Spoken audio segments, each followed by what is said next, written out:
Good evening, everyone, and welcome to Bordertown Strange. I'm Pam. This is my co-host, Jess. And tonight we are diving into part 2 of one of the most compelling UFO cases on record. It's the Rendlesham Forest incident. 3 nights in December 1980 with strange lights, structured craft, and military witnesses, including a couple of incidents that we're going to talk about tonight that were leading up to the big ones that are never really discussed. Tonight, we're going to push further into the incidents, the cover-ups, the theories, and all the lingering mysteries behind Rendlesham. We're joined once again by fellow Bordertown paranormal members, Enzo Cyril, retired USAF, and Mark Bannon, who works in the aviation industry. Their combined military and aviation experience brings sharp and grounded insight to one of the most debated UFO encounters in modern history. So we want to welcome all new listeners and members to the channel, as well as first-timers in the chat. If you're not joining us live but listening on replay, thank you and welcome to you as well. So before we get started with our What the Weird Word, Jess, do we have any housekeeping? Just the usual. Take a second. If you are hanging out with us right now on Facebook, just take a quick second to like and share. And if you haven't followed our page yet, go over there and do that real quick. We would love to have you as part of the family. Next, if you're hanging out on YouTube, go ahead and give us that thumbs up, subscribe, and hit that bell so you know when we're bringing you new content. And every time we go live, it'll give you a little 30 minutes heads up so you know when to hop on.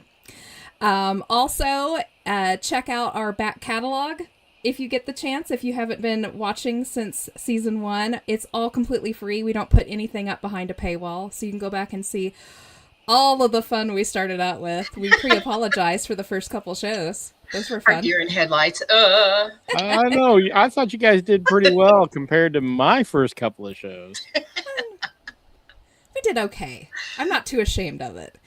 Also, if you are a podcast listener, you can get us anywhere you listen to your podcast. So listen to us in the car if you'd like. An interesting, long drive to your vacation. We'll keep it interesting. Also, if you have a favorite topic or a personal story that you would like to hear on air, we will totally do that for you, and we would love to know your topic ideas. Not that we don't have 1,000,000,001 in front of us, but we would love to put what you would like to hear in there too. Absolutely. It's funny because every time we think, surely we're going to eventually run out of topics. No, we had 6 more topics, Yeah.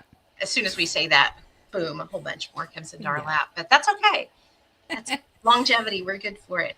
Yeah. And the last thing is we are currently gearing up for this year's Paracon. This year it's moved to August 8th.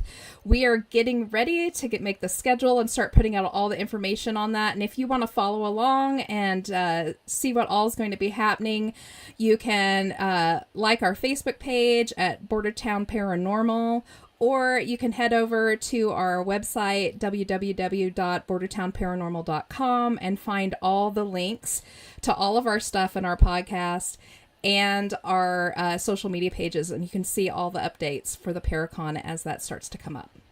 And I think that's it, right? We're getting ready to throw it in high gear this weekend. It's going to be one of our big meetings. So yes. And with a little bit less time to make it in this year, but we can do it. We're professionals. Yeah. Well, or something. Yeah. Okay. Let's go with that. We may still have amateur status, but we're up there in the ranks. Okay, We're moving on. We're in our 8th year. This is actually, can you believe that's our 8th year this year? It is. To put on It's crazy. It's crazy. nutty. Yeah. For sure. So are we ready we got a lot to cover tonight, believe it or not. When we said part 2, we were like, do we have enough? Oh my gosh, we have enough for part 2 and then some. Yeah. So we'll be jumping right in right after the What the Weird Word. It's Jess's turn this week, so I'll pull it up here real quick. Yeah. So in the hunt for this week's weird word of the week, I thought it might behoove us to do Foo Fighters, because while Foo Fighters aren't really included with this particular topic, it is UFO and military base, so I figured that works, right? Absolutely. Right? Besides them being one of my favorite bands, Just saying. There's that. So Foo Fighters. Foo Fighters were mysterious aerial phenomena observed by Allied aircraft pilots during World War II. These incidents involved sightings of strange glowing objects that would follow or perform impossible maneuvers around military planes. The origin and nature of these objects were never conclusively identified, leading to speculation ranging from enemy surveillance technology to natural atmospheric phenomena. The term Foo Fighter was used by the pilots to describe these baffling encounters, and it has since become part of the broader UFO lexicon, representing one of the earlier modern instances of reported unidentified aerial phenomena. And I apologize, because apparently I'm not going to talk well tonight. This should be fun. Well, I mean, you fit right in with the rest of I it. was going to say, I never talk well, so. Nobody's going to know. Yeah. But if there is a language that can be butchered, I will do it. Oh, 100%. It's considered part of our charm now. I mean, or lack thereof. You're not wrong. Too funny. It looks like we have a birthday in the chat. We do. Woo! Yeah. So it's Sharon's birthday. Everybody give her a birthday shout out. Happy birthday. Happy birthday. Awesome. And hello to everybody else in the chat. We got Ian's hanging out. Tony's hanging out.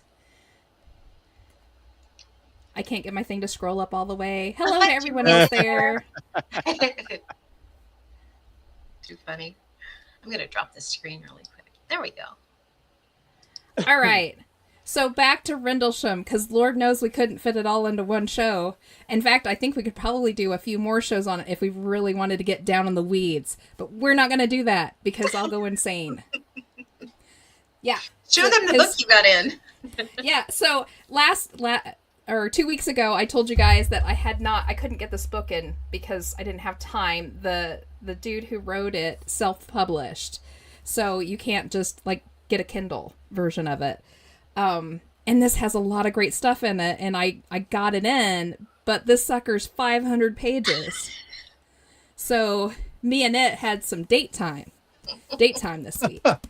We did. Quality time. Although not as much quality time as I got with the Enigma, who was twice as big, that I read the week before the last show. Ooh. So we're going to start calling you Crazy Eyes Jess, because I'm telling you,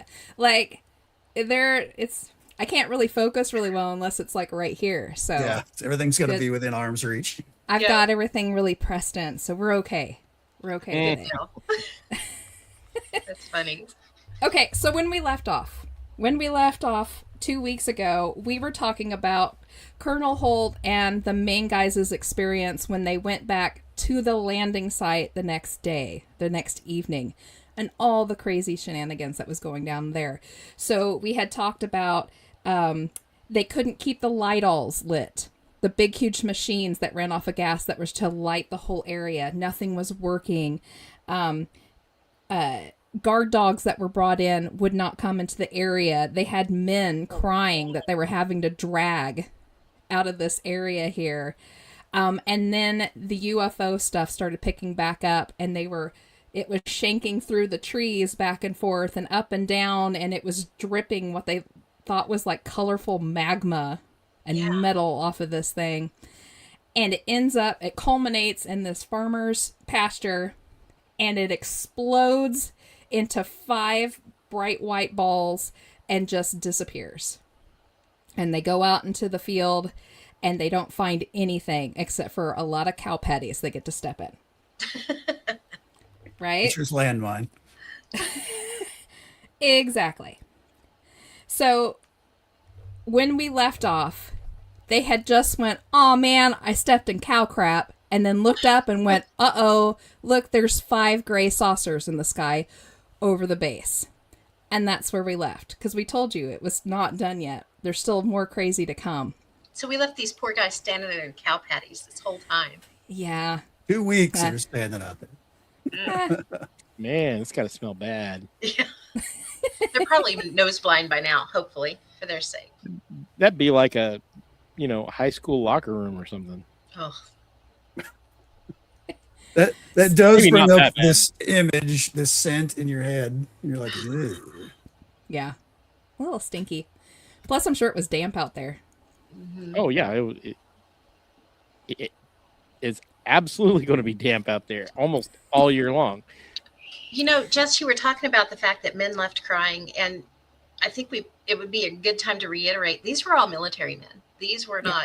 not, just run of the mill guys. These were seasoned professionals that Well, now, not all of them. There were a lot of newbies they there were on the site running the Lidls and stuff. There were men there who were only 18, 19. So I really, that's should true. I say men? Should I say, some of these people were still very young. So We did talk about a little bit last week how this was the day, like Christmas night, at 2 a.m. on the 26th Good of point. December. So the people on duty, kind of the BT, nothing against them, but everyone like jockeys for position and fights for getting Christmas Day off and stuff like that. And so you don't have your top line folks working Christmas night, not really, but still, when you've got folks that, I mean, honestly, nobody's ever experienced that kind of stuff where you've got strange lights and stuff's flitting about in the sky, and then you've got saucers showing up on the scene, weird ass fog and stuff like that.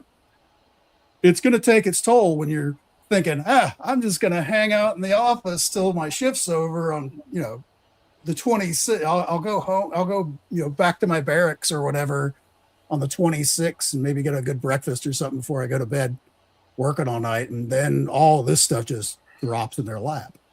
That would instill a deep fear in you. You're right. I mean, yeah, the unknown for sure. Good point. okay, so they look down, cow patty. They look up, they see actual saucers. Now, depending on who you're talking to, there was either 3 or 5. They have not yet decided. Half of them say 3, half of them say 5. And as all 4 of us know, depending on who's viewing it, your view can be very different than the person standing right next to you. Yep. That's just the way it is with these high strangeness type of situations. Well, even Really in weird. ordinary situations, everybody's Yeah. got a different point of view. Yeah. So yeah. they're seeing this, and they head out of the pasture. They get out of the cow patties. They climb back over the fence, and Colonel Holt is calling in to Bentwater's air traffic control, saying, "Hey, are you guys seeing this?" Now the control tower says we don't see anything. However, later on, those 3 men recanted that and said, "No, we totally saw them." One of them was like, "I didn't want to say anything because I didn't want to lose my position." Yeah. Exactly. And the 2 other was like, "I didn't want to make that dude mad by turning it in, so we went with what he said." That's basically how that went. It was the They- 80s, and they very well could have lost their positions. Yes. Yeah, In and been fact- blackballed. Yeah, they were not only seen at the tower at Bentwater, they were also seen at the tower at the other base, and they were seen at the civilian tower that was like, I think it was like 10 minutes away. I can't remember exactly where that sat at, but it was seen. It was seen by all of them. So that's going on. They're saying, no, we're not seeing it at the tower, but they are. So now the team has gone to the furthest side of this farmer's field to look at these 3 to 5 objects in the sky, and they realize that this thing is flashing red, and they're literally zooming back and forth across the sky, pretty much like this, just zigzagging all over the place. They would hold completely still, and then they would zigzag again, as if they were trying to trick them on where to look like they were at a tennis match. So then one of them skirts out in front of the other, and they make like a landing party, and they start going back down again. So we're going to get back into them playing in and out of the trees, in and out of the trees. They're also at the same time, the security police at Bentwaters were watching the exact same thing, and so were the others at the base. So now we've got everybody watching. In fact, the local police department had also shown up and was now a part of it also. It's crazy, crazy, crazy stuff. Definitely can't be covered up easily. Yeah. So, without going into too much detail, because we'll be here all night, I'm going to sum it up a little bit. They play cat and mouse with them again. They're in and out all over the place, zigzagging out of the trees. And then finally, at about 3:16 a.m., we get the culmination of all of this. This one main one comes over the top of them in the clearing there at the original landing site, and a laser beam comes straight down from the middle of this and lights up the whole area. Light goes out, they zoom off, the end for the night. They make it back to the base about 3:30 in the morning. Pretty raggedy.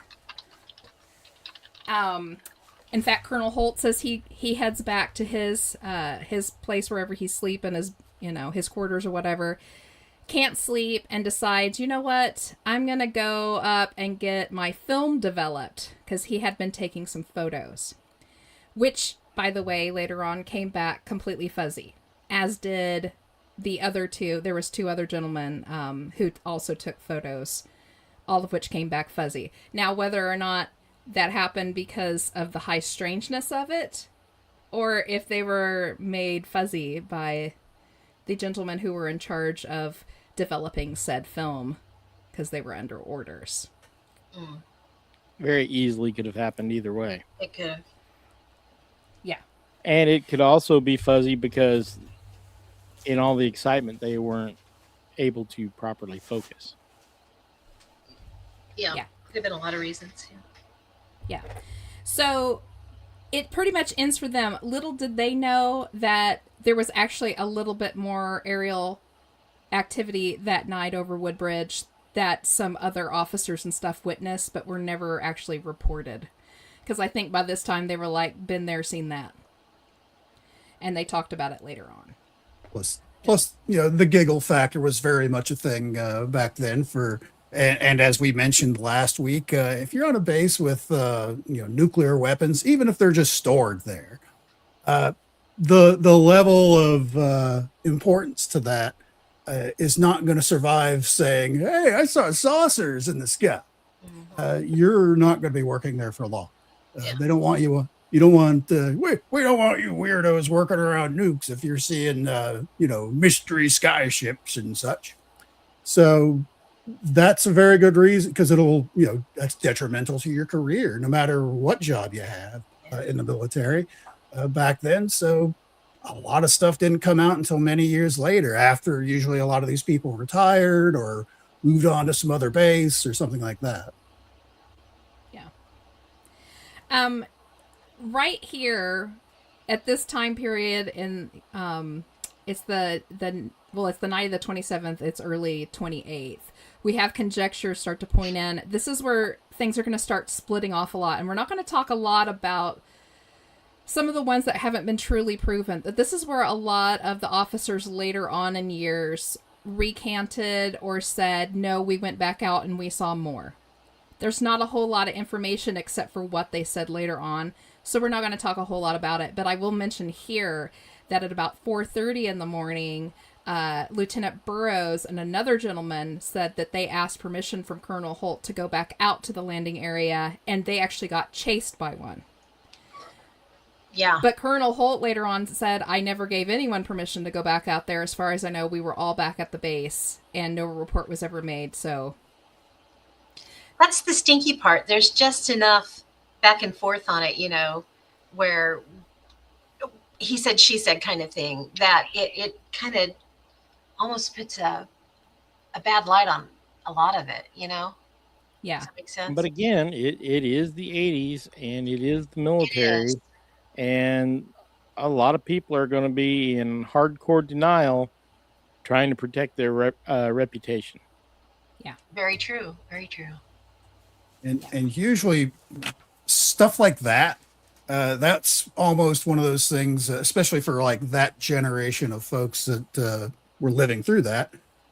They would probably take that to their grave. They would never repeat any of it. Yeah. We see that with maybe, whatnot. maybe, much later in their life, long after they've retired, they may tell, their nephews or nieces a tall tale or something like that. But after so much time has gone by, and your memory isn't the best sometimes, especially as you get older. I Yeah. can attest to that. But yeah, but a lot of that stuff where it's that mindset is just block it out. It's like, just pretend like it didn't happen, because it's only going to be trouble if you start asking questions and stuff like it. Because it wasn't even like discussed amongst each other for the most part, just as a culture back then in the military. My time, nobody ever would be like, man, I think I saw something weird. No, that was never said. No, you didn't. Right. Yeah. And see, when we've had presents, we've had people come in from the community listening to what we're talking about and go, well, I've never seen anything like that, but this happened. And you look at them like, yeah, that's kind of what we just talked about. We had at one of our things, we had a lady, she's actually a friend of my mom's, which my mom is a hardcore naysayer on all of anything woo. She brought her friend just to support us at the Paracon one year, and her friend's 97 this year, so it's been a while, but she came in and listened to one of the UFO panels, and she was like, back in the 50s, my husband and we saw some kind of something in the sky right there by Coffeyville. And my mom was like, what? But yeah, that's she has just no the reason. generation. She has no reason to make a story up. So, because even if they did say something, they maybe, because everyone else of that, the culture is, people are cuckoo crazy if they're seeing, saucers in the sky. I keep thinking back to Geneseo this past year, where we talked about a big UFO flap that happened back in the 70s here in western Kansas, around that area. And after we did the presentations, a couple of young guys came up and they're like, my mom tells a story of when she was a little kid, and there was like this saucer that was basically following their car down the road, kind of a thing. And she lived here where this stuff happened, and it's in that time frame. It's like, yeah. She wasn't making it up. No. Yeah, no, a lot of other people experienced it too. Yeah. But yeah, you kept your mouth shut. You did. Yeah. It has a good point too. It was the height of the Cold War. You had to be careful what you report and say. Yeah. Yeah. Yeah. Okay, so moving on. So what we've explained here that we finished and at the last one were the basic big ones. The ones that everybody kind of knows. If you do any kind of a little dive into it, look it up on the internet. That's the basics you're going to find. I think we gave you a little bit more information than what you would usually get from just the basics. We gave you a little bit of insight into some of those, but that's it. A lot of people think that's it. That is not it whatsoever. There were 20 plus more incidents that happened. And hundreds of people who saw all of those. And I was telling these guys, I found 3 on the bases the year leading up to this. 3 big incidents that involved orangey red glowing balls, the same as they were seeing. So this obviously wasn't like a one-time isolated incident. Yeah.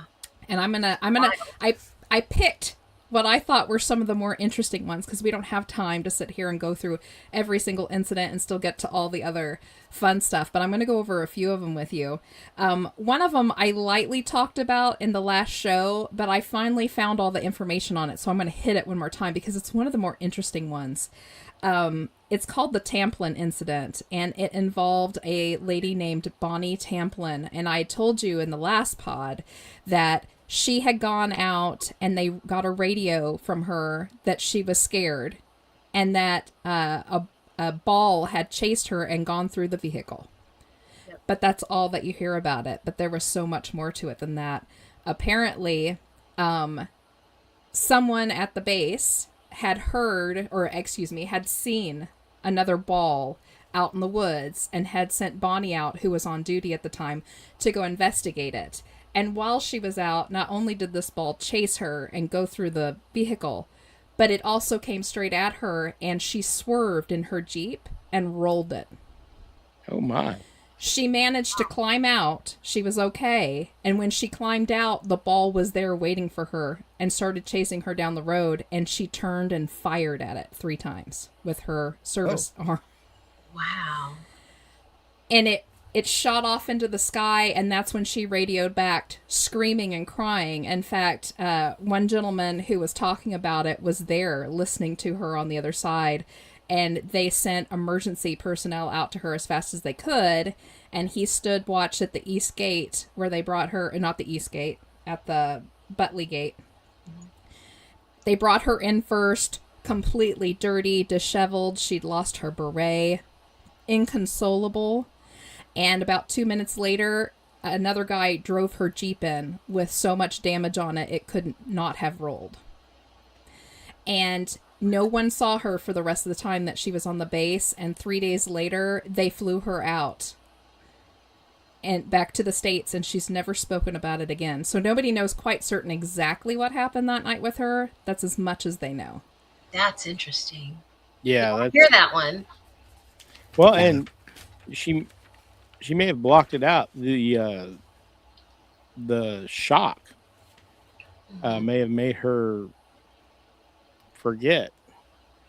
Yeah.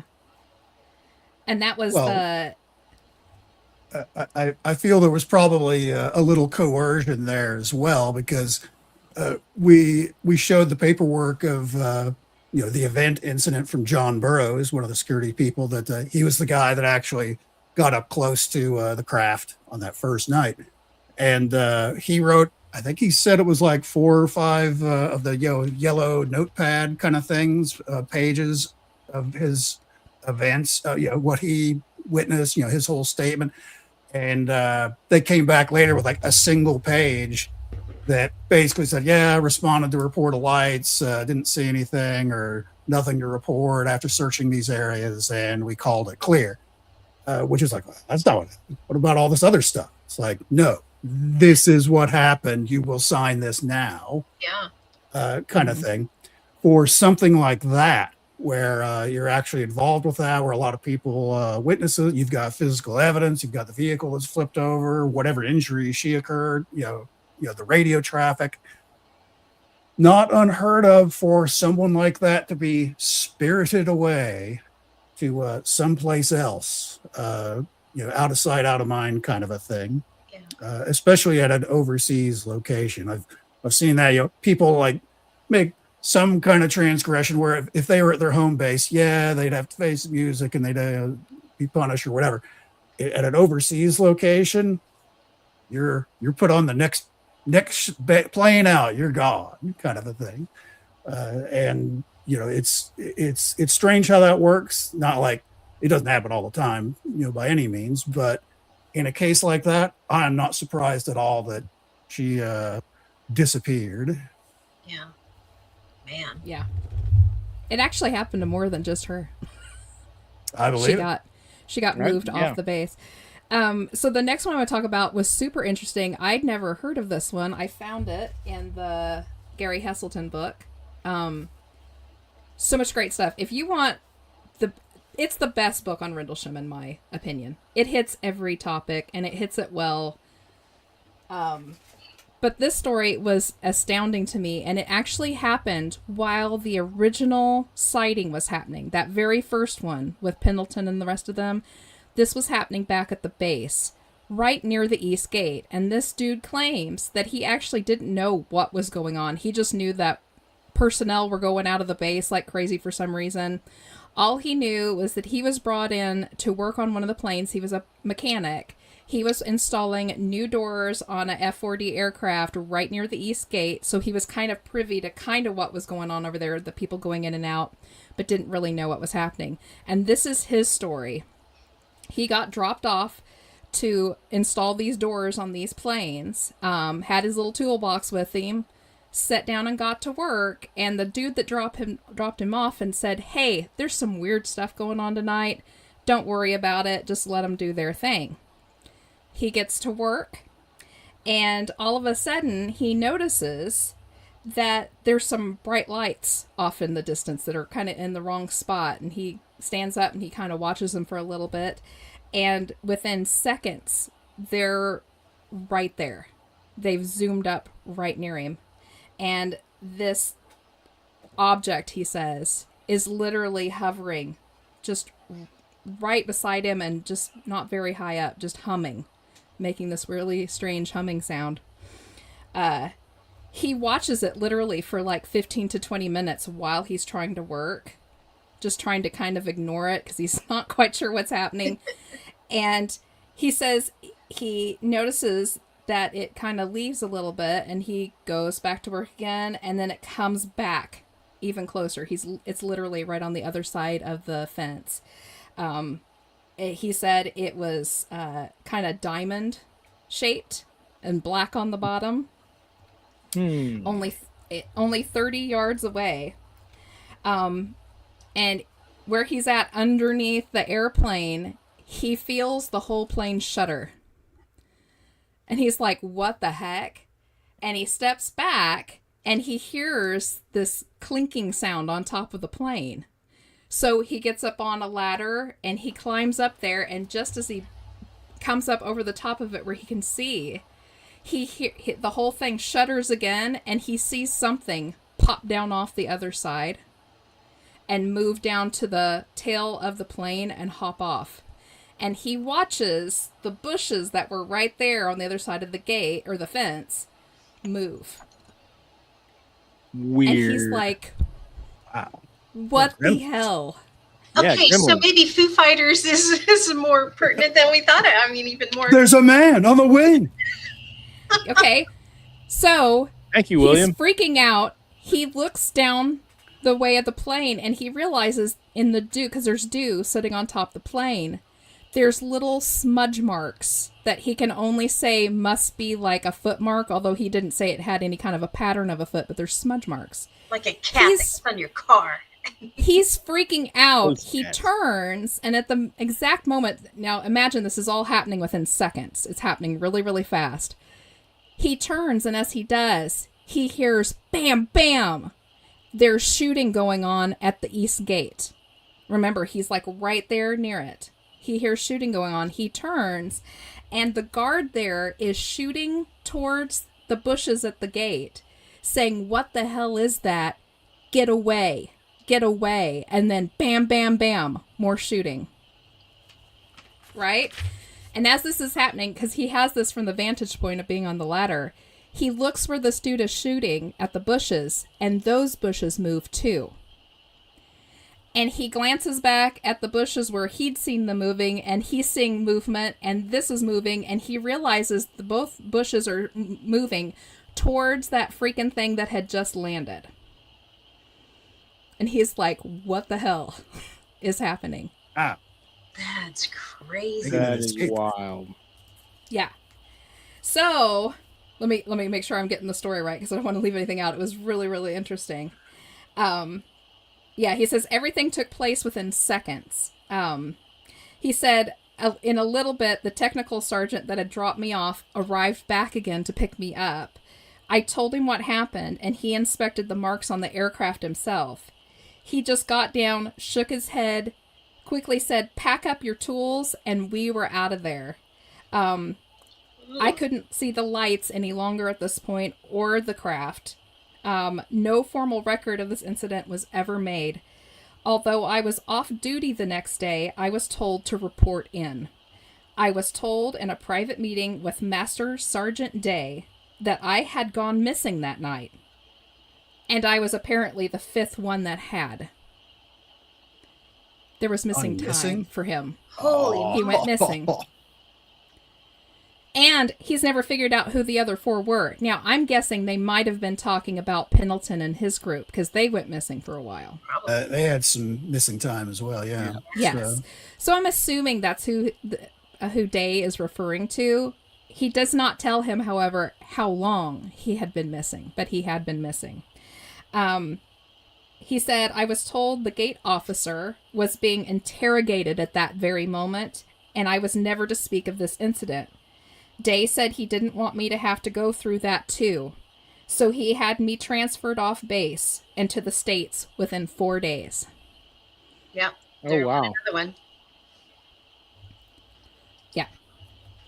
And this one I tend to believe. I didn't write it all down, but he talked about how it really messed with his time. He only had so much time left on that base, and then he was supposed to go off and do something out and then be done.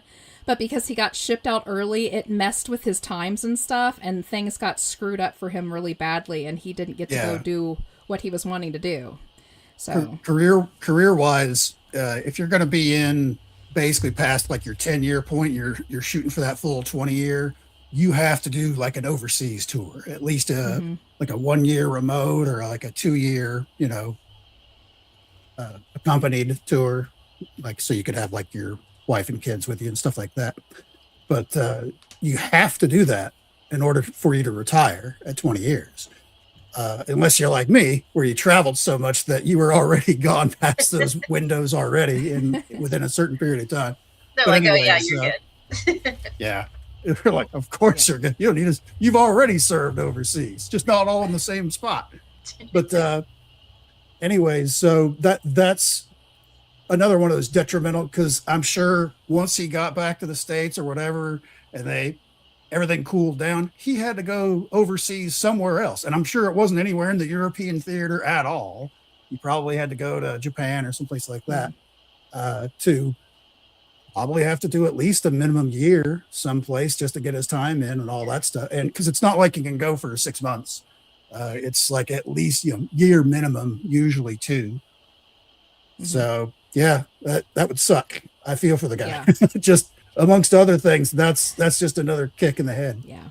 I do, but I don't feel bad for that dude either, because I bet looking back now, he's kind of thankful that day sent him off so he couldn't be instigated in all of that. Could you imagine? Yeah. I mean, Pendleton and the rest of them have just been up to their armpits in this, Nobody believes them. Yeah. It's just terrible. And they went through, we'll talk about it here in a little bit, all the crap that they put those guys through. Yeah.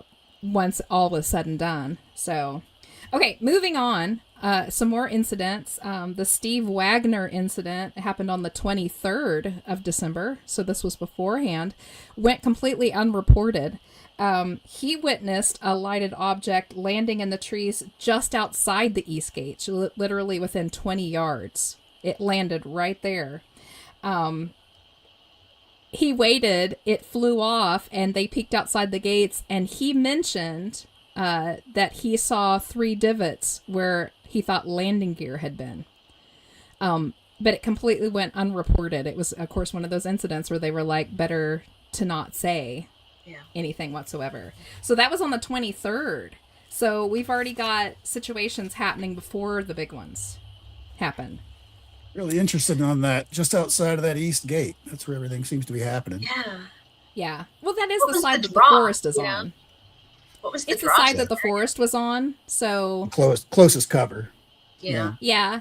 If you go out the other way, it was just a lot of open field and some buildings, and I think there was an old landing strip that wasn't being used anymore. Not a whole lot that way. And then you started getting into like neighborhood areas and stuff. So really, the forest area, I think, was probably, where all the cool happenings was. So we've got the Rick Bobo incident. This happened on the 27th. He had been working in the Bentwaters weapons storage area, main tower. He reported seeing a huge stationary UFO over the Bentwaters base, from which smaller objects emerged and descended into the forest. It hovered there for several hours. He also reported seeing a second, smaller UFO hovering over the forest, close to the end of the RAF Bentwaters weapons storage area. And this was later... reported by the guys in the tower, too. The guys in the tower kind of swooped in and saved some butts. They did. Right.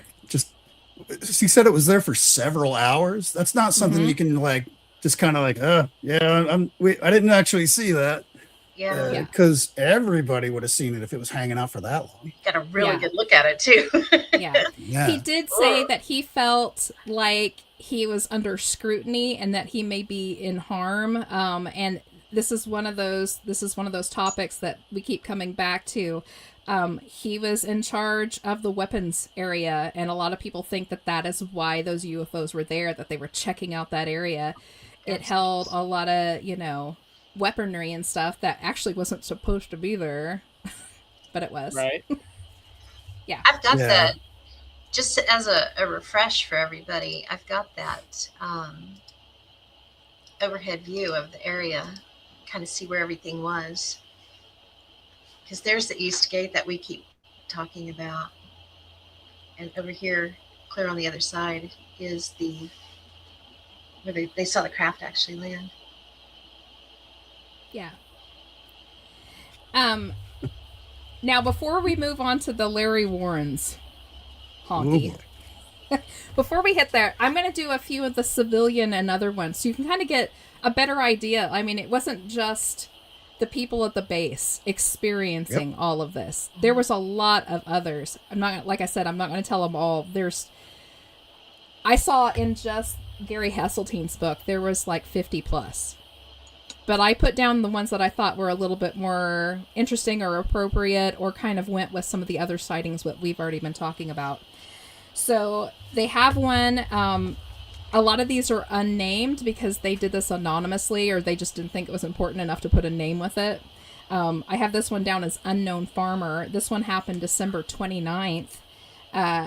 He had heard a very loud noise which had frightened his animals. Claimed his entire farm was then lit by a very bright white light. He called RAF Woodbridge, who sent out men to investigate. They were there for 4 hours. During that time, it was rumored that the UFO was found damaged and taken back to Woodbridge Base. And also were rumored there were translucent beings. And this is where we kind of start bridging in on some of Larry Warren stuff. But interesting. Yeah, that is. We have one from a forestry worker. He reported that a friend had reported to him that they had seen a UFO in the area, that they had seen a UFO in the same area that his team was felling trees right near the base. It was actually, I think it was just south of the landing site is where they were felling trees at that time. We have a couple from a farm. Were told by the couple that 2 men had shown up on January 1st to ask questions about the sightings in the area. We start getting into a lot of the Men in Black stuff here. We had a lot of the people in the area reported they had 2 weird men show up asking them all sorts of crazy questions that they didn't understand. There was also an unnamed civilian radar operator. So this is one of the outside civilian radar operators. He reported unknown flying objects on December 30th to RAF, and a few days later, USAF officers came in and confiscated all of his recorded tapes from that night. Wow. Yeah. They do. Yeah. This one I thought was really cool. This guy is named Jerry Collins. And he was actually friends with a lot of the guys on the base. He had worked there as a civilian for a short time, kind of became friends with a lot of them, and he was having a drink with them at a local bar called the Swan. When that initial big night was going down, that second night with Colonel Holt and all that.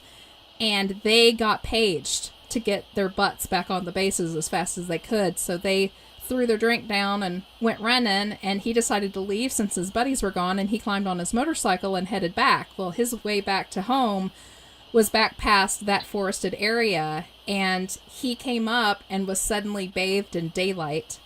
Said he looked up, and just 30 feet above him was a triangle so huge he could barely see the edges of it. Said it was completely black, just shining a beam of light down on him. I would have crapped myself. I don't know about you guys.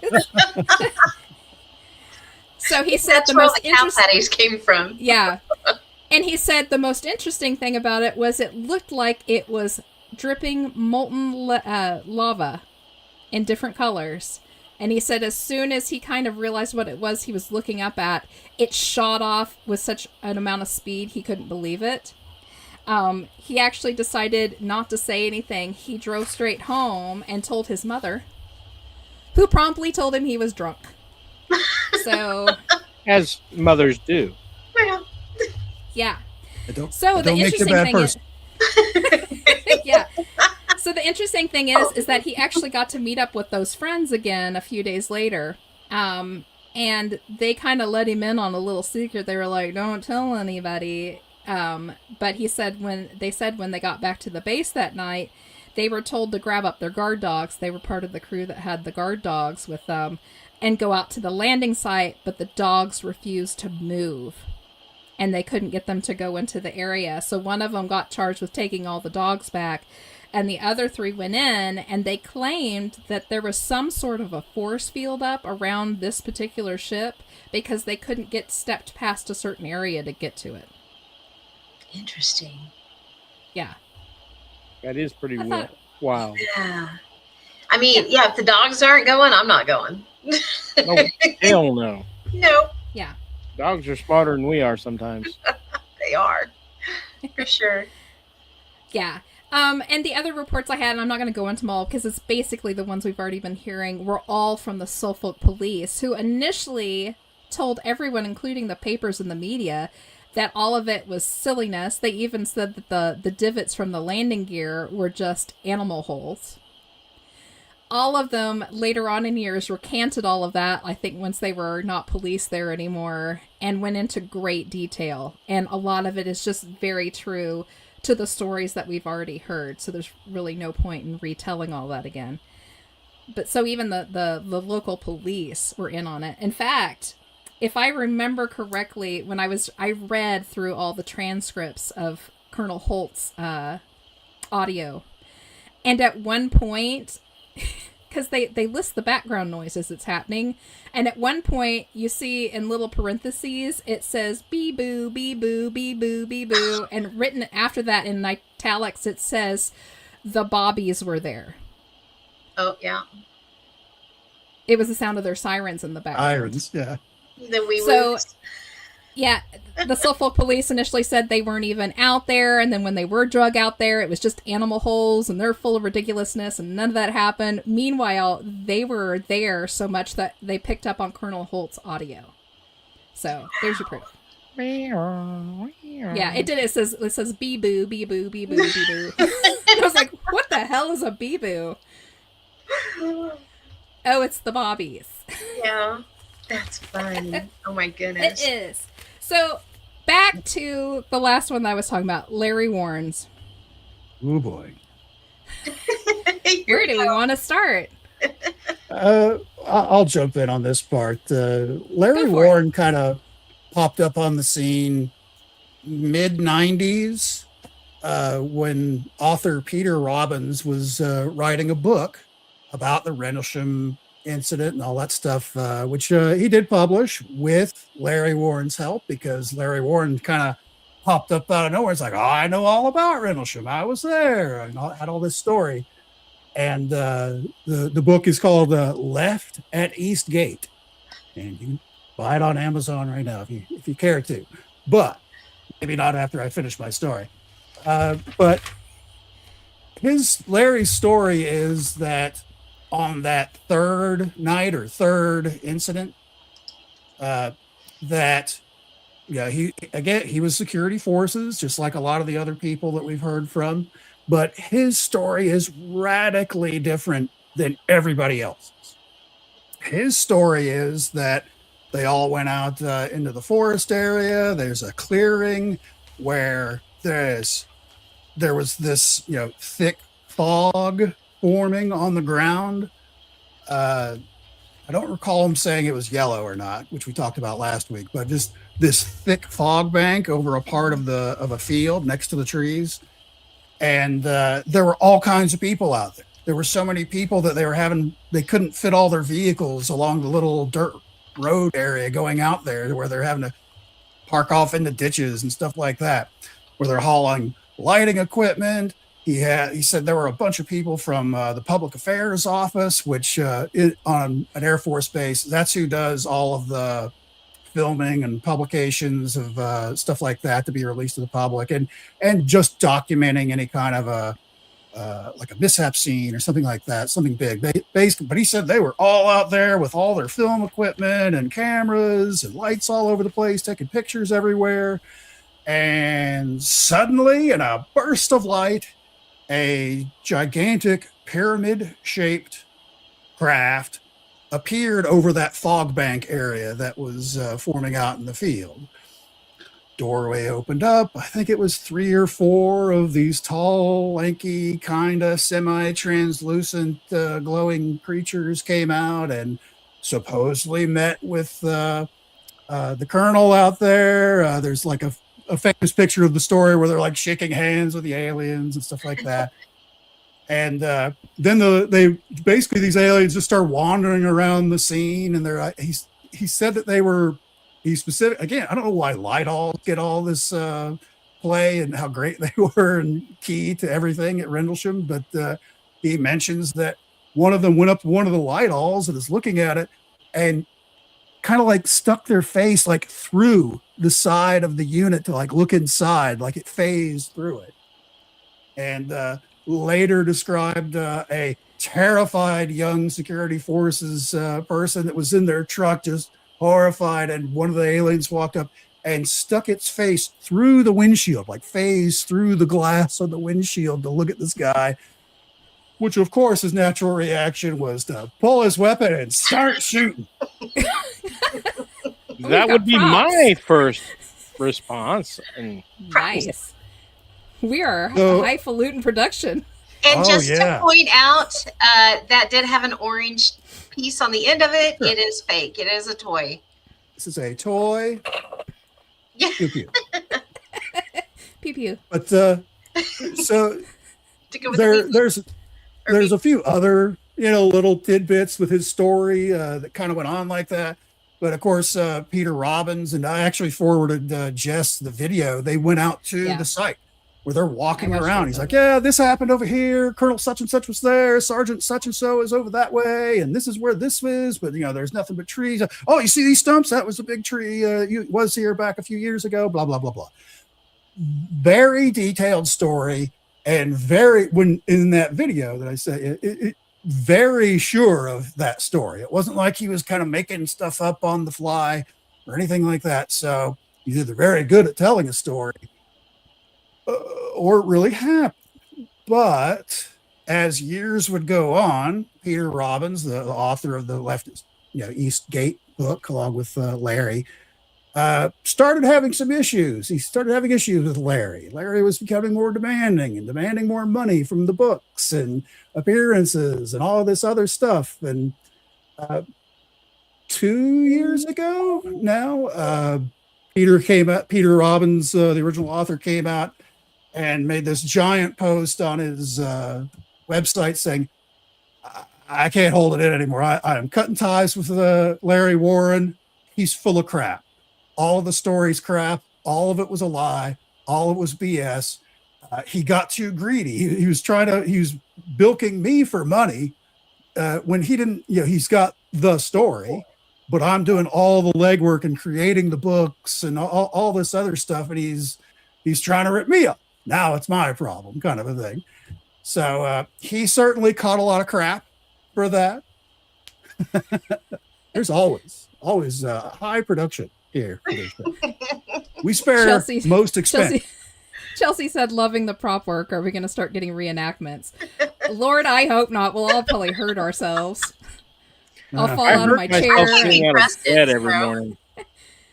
Meanwhile, Toadie's totally making fun of me. Did you see? Bee-boo. Bee-boo.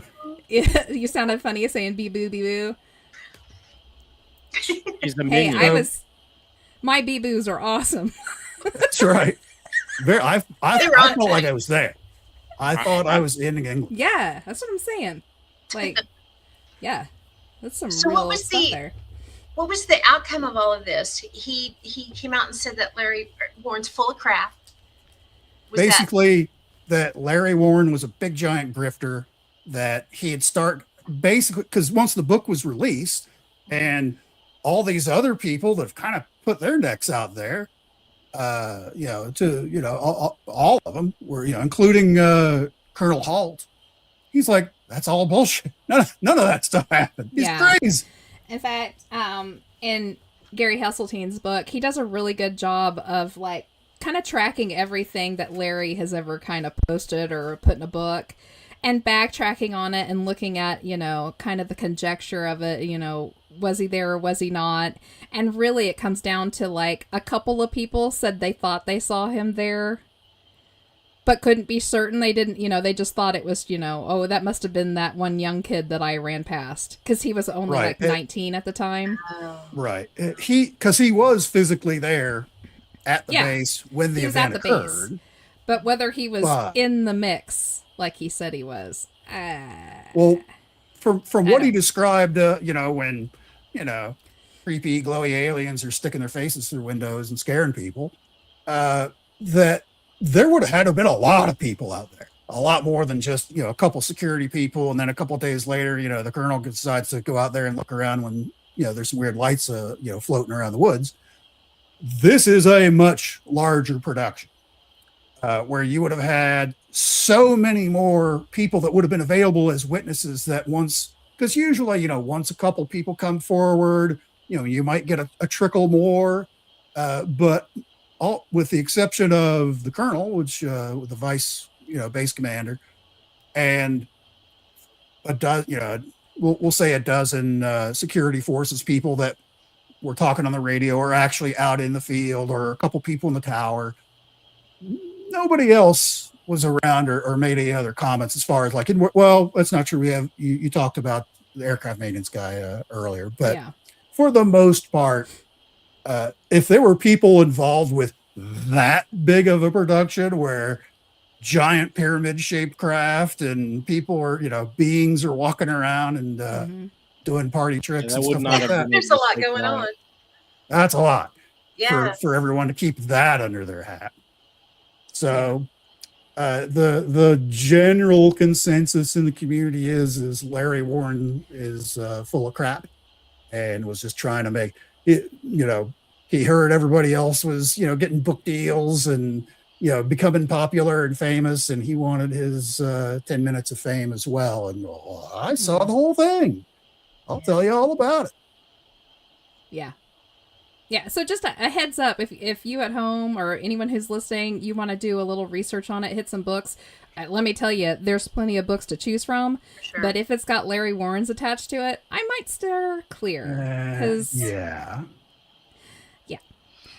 steer a little clear of that. Just, I'm not implying there isn't aliens, and I'm not implying that there maybe that there were not aliens there, but nobody knows. And his is the only testimony that does not match up to anyone else's. Not And he any came out close.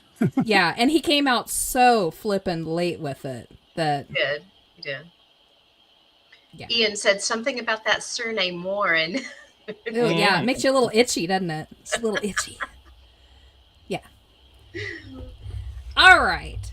So let's move away from old Larry dog. Oh, Let's Larry. get away from him.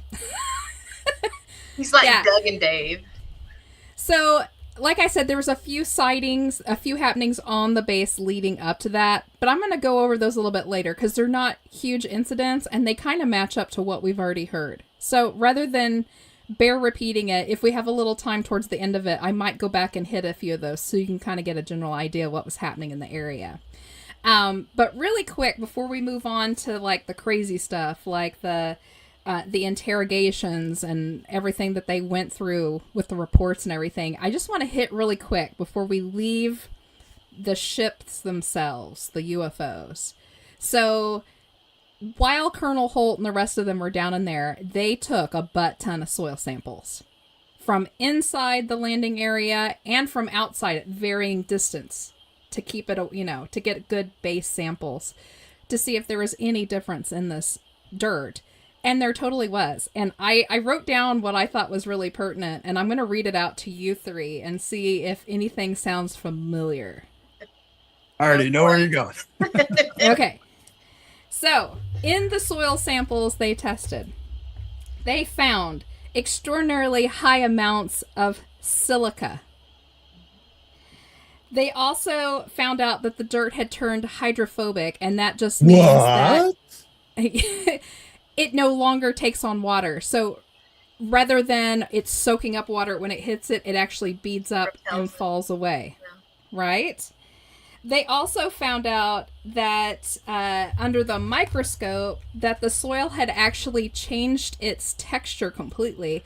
Rather than being little broken up pieces of sand and dirt and, refuse from the trees, they had beat it up themselves. They were little balls of hard dirt and had undergone a pigment change because there was now so much iron pumped into it. It had become a red color. Just full of iron and silica. Is any of this sounding familiar yet? They also did microbial tests. They found there was extraordinarily high levels of sterility inside. Most of the microbes were gone. And they actually did a plant test on them over the next year. They put plants in the outside soils and the inside soils. And the outside soils grew just fine. But the plants that grew in this soil, they did grow, but they grew poorly, they were discolored, they were stunted in their growth, and they had mild deformities. Yeah. Kind of like my face. Kind of like crop circles. Kind of, a lot like. I guess A I lot said that like crop earlier. circles. The Holy heck. microgranules. Oh. The silica, yeah, the repelling the water, yeah. Yeah. I- So I went. Crop circles is where you were going to go with that? Yeah. I Where was were going to you go going? to the Delphos UFO incident. I could see that Yeah. too because there was such a change. Yeah, and there was a lot of stuff similar to the Delphos incident. There was. Yes. In fact, the size of the craft would be comparable to what the Delphos thing was.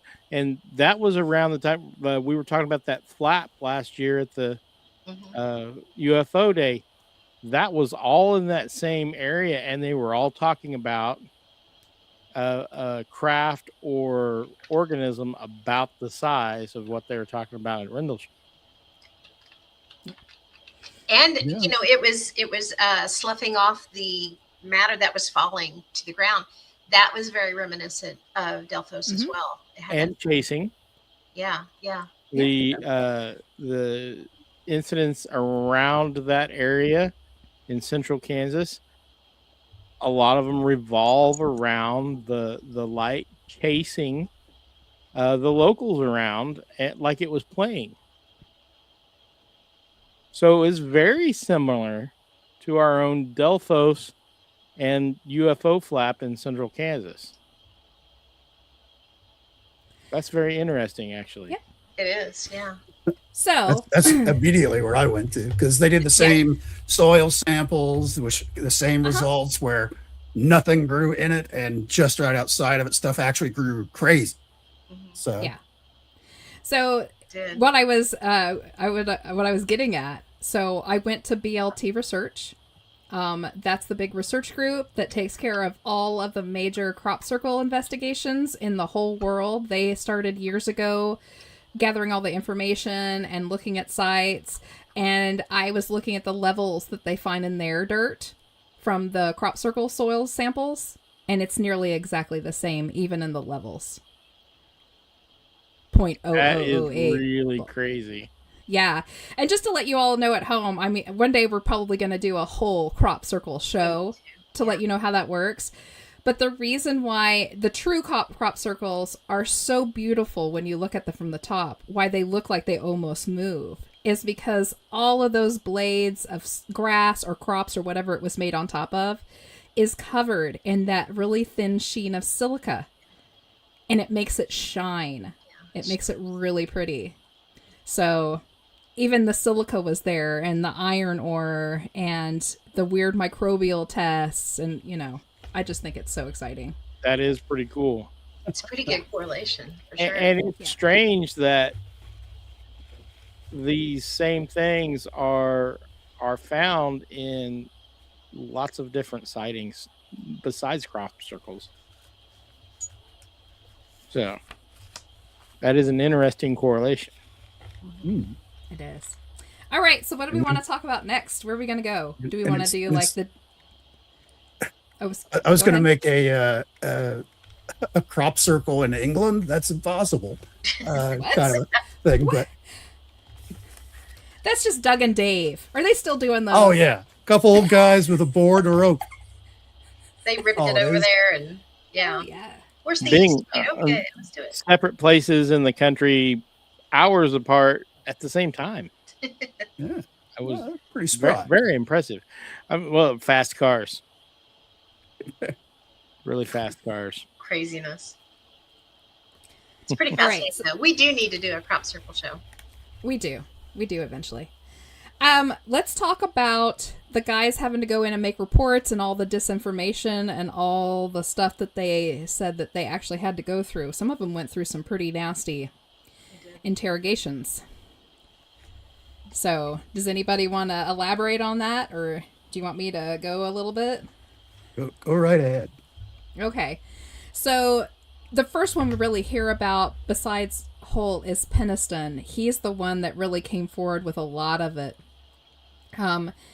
The next day after his initial one happened, he was brought in for like a debriefing, kind of. He was brought into a room with a couple of guys and said, we want you to take these pieces of paper and this pencil, and we want you to write down your entire experience, every incident, every detail you can think of from the minute it started all the way through till you got back to the base. And I think he said he filled like 4 pages front and back.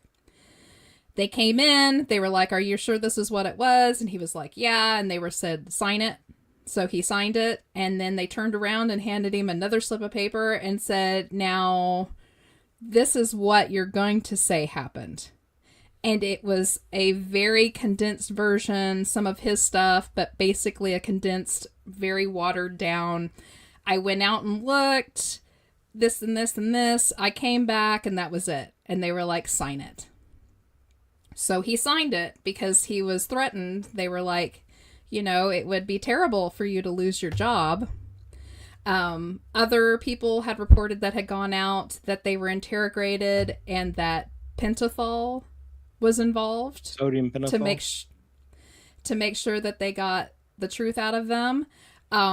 Several men reportedly away from each other, not knowing each other, all said that it was stated to them that bullets were cheap.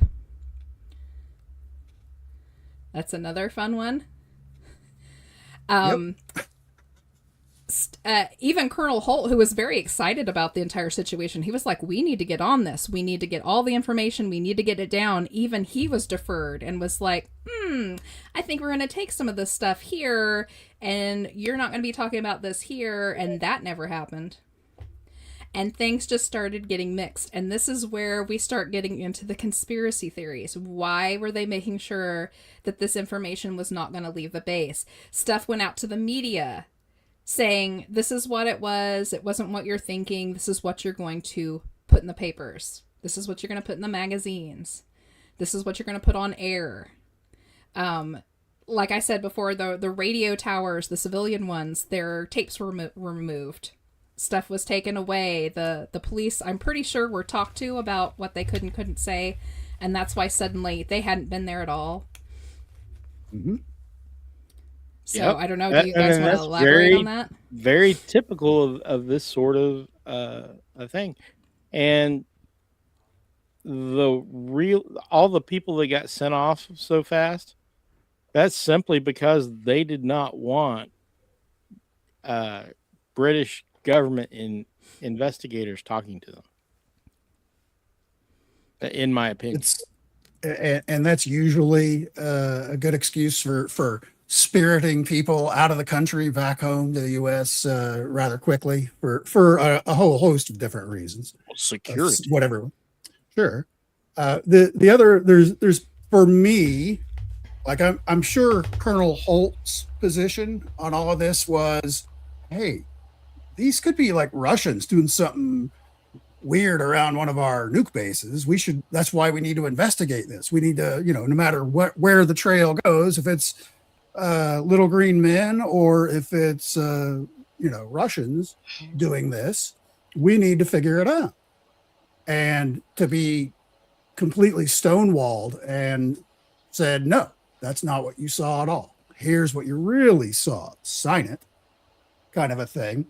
It's like, okay, what are we covering up? Are we covering up possible alien incursions around a nuclear site?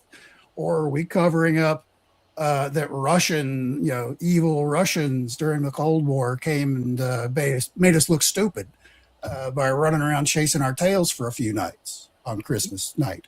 Well, Kind of and deal. even if it was Russian, they would have covered it up just as hard because the breach in security would be political nightmare for everybody involved. It would be. So it's a good point. I could see him. Okay, is it Russian or is it alien? Oh, it's alien. So yeah, thank goodness. But for the mindset back there, they would prefer it be aliens than over yeah, being for Russian. sure. Absolutely. Yeah. And I could see that. It makes sense. Yeah, aliens would be a whole lot easier for the Pentagon politically than the Russians got this close to our bases and were snooping around. Which makes you wonder if it wasn't a spy operation and they went through all this circus to cover it up. That's entirely possible too. I don't know what the December 1980 technology would have been to have reproduced some of the things that were reported. Russian or American or anybody else. There's some pretty unusual things going on out in those woods, and that were cited all around for, as Jess pointed out, for days ahead and even weeks after. Right. So this actually, the entire event, the grand scope of it went on for weeks or longer, or much longer that we know of. So if this was some kind of like Russian incursion with the most super advanced 1980 version of a drone with wacky lights on it and spitting out yellow fog or whatever else was going on, I don't see that as being a possibility. I mean, if it was just people sneaking around in the bushes and causing distractions for the guards, that's, spycraft 101 kind of, messing with the enemy kind of a thing. But not, lights and discs and stuff like that flying around. Today you could probably get, it's not like there haven't been reports of drones flying all over the place the last few years. That's true.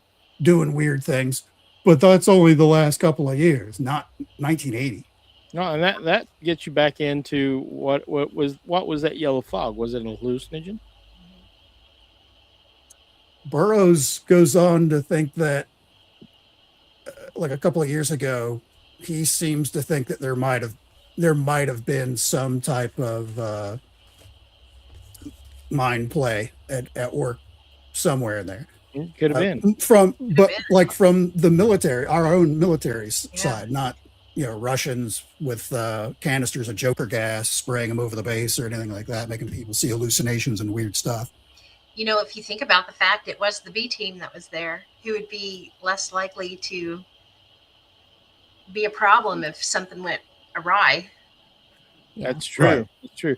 Like I said, I was just playing devil's advocate, but there's somewhat plausible explanations as far as they're concerned. That would have been easier. Part of my point is it would have been easier for them to come out with some of these. Oh, it was Russian spies with hallucinogenic gas trying to get our nukes that weren't there, Speaking of that, Ian, I have it up on the screen right here. His favorite conspiracy is that UK Special Forces played a practical joke with a lunar module that was being used for trading purposes. Ridiculous, but hilarious. Yep. The Apollo capsule story. Yeah. Yep. Heard Good that one. story. Yeah. Maybe that was the pyramid-shaped ship that they saw. I don't know. Yeah, that would be huge, though. That was not a very big. It was not that large. No. Yeah. I don't know. I wrote down a whole bunch of the theories that I'd kind of run across, and all of them are just dumb. they'll all explain like one little bit of an incident, but they can't explain the whole incident or the rest All of of it, them. right. So I don't know why they would even bring them forth. There's like that ridiculous one, like it was space debris, or they were messing around with an old Apollo module. There was it was a Soviet or East German secret prototype aircraft that they were testing in the area. That was a lot of them then. There was a lot of them. Never to be seen or heard from or used in combat anywhere ever again. Yeah. Holographic projections that they were pumping that yellow gas in there, basically like LSD gas, and were pumping holograms in to test it out and see mind what they control. would do. Mind control, Joker gas, and Project Bluebeam. We've crossed the streams already. Yes, yes. I love Nick Redfern's idea. Now, I like Nick Redfern as a researcher and a writer, but even his is a little convoluted. He is sure that it's all about holograms and weaponized ball lightning. That they figured out how to control ball lightning and create it, and that they were out there testing it, and that's what those red orange balls was ball lightning. That just doesn't really hold water, because if we had that technology, we would have heard about it. We'd be using it for sure. If you had that in 1980, you're not going to test it around an overseas nuclear base. No, you would have been in White Sands or someplace like that. Yeah. Yeah. But Redfern says that they tested it on purpose with the disinformation that it was a UFO to see how widely they could get the story to spread, to see if they could use it later on in other incidences, like when they were at war, if they could recreate something and make them believe one thing when it's something else completely. It was just a little... I mean, not saying that our government hasn't done some shitty things. Oh, yeah. Oh, they have. I got a list. This one's a little far-fetched for me. I have up on the screen, this is a recreation that sets at Rendlesham now that people can actually go visit. It's almost shaped like a conquistador's helmet. Little bit. Those aren't hieroglyphs on the side of that. Yeah. Another one I found was that the British were testing LSD and some other drugs, and they were the ones pumping it into the US Hold it up base. there, Enzo, and I'll pull it back up. I got excited and hit the wrong button. Hang on.